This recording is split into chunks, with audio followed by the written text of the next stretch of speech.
मुंबईत आता समुद्राला मोठी भरती आल्याचं कळत आहे। 4.21 मीटर उंचीच्या लाटा ज्या आहेत त्या उसळणार असल्याची शक्यता वर्तवली जाते। समुद्र किनारी न जाण्याचं प्रशासनाने आता आवाहन केलेलं आहे। मुंबईत जोरदार पावसाची हजेरी पाहायला मिळते आणि या संदर्भात अधिक माहिती घेऊयात आपले प्रतिनिधी गणेश कवडे यांच्याकडनं। गणेश, काय अधिकची माहिती मिळते? मुंबईत जोरदार पावसाला सुरुवात झालेली आहे, पुन्हा मुंबईची तुंबई होणार का?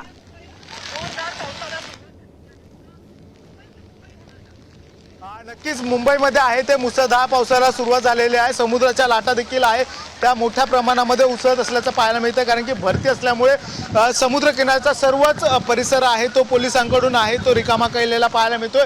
जे पर्यटक या ठिकाणी आले होते त्यांना देखील आहे ते लांब करण्यात आलेलं पाहायला मिळते।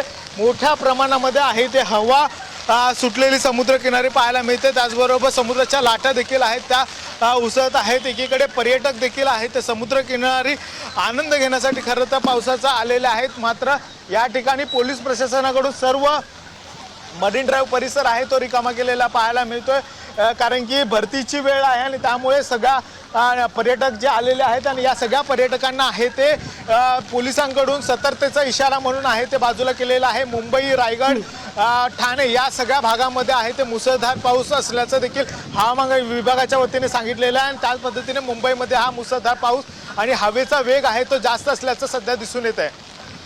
नक्कीच, धन्यवाद तुम्ही दिलेल्या या सविस्तर माहितीसाठी। तर आपण बघतोय कशा पद्धतीने समुद्राच्या लाटा उसळल्या आहेत, मात्र समुद्र किनारी न जाण्याचे प्रशासनाने आता आवाहन दिले।